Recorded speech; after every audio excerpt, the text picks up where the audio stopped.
ആര് കർത്താവിന് വേണ്ടി നിൽക്കുന്നോ അവൻ്റെ പേര് വലുതാക്കുവാൻ, അവനെ ദൈവത്തെ സേവിക്കുന്നവനും സേവിക്കാത്തവനും തമ്മിലുള്ള വ്യത്യാസം വെളിപ്പെടുത്തുവാൻ കർത്താവിന് പദ്ധതിയുണ്ട്.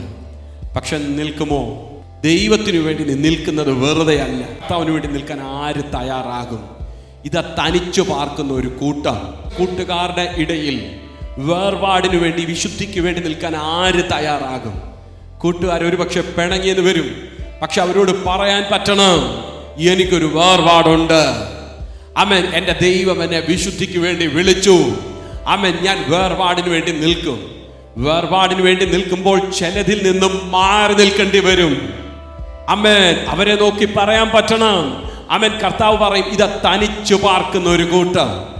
അവർ മറ്റാരുമായിട്ടും മിങ്കിളായില്ലെങ്കിലും അവരെ അറിയുന്ന ഒരു ദൈവമുണ്ട് എന്ന് പറഞ്ഞ് ആരെയും കണ്ട് മിണ്ടാതെ പോകണം, ആമേൻ, കൈ കൊടുക്കാതെ പോകണമെന്നല്ല അർത്ഥം. അവർക്കില്ലാത്തൊരു വിശ്വാസ പ്രമാണമാ ദൈവവചനം നമുക്ക് നൽകപ്പെട്ടിരിക്കുന്നത്. അത് നാം അനുസരിച്ച് കാണിക്കുമ്പോഴാ നാളെ ഈ കൃപയിലേക്ക് വരുമ്പോൾ അവർ നമ്മളെ ബഹുമാനിക്കുവാനിടയാകുന്നത്.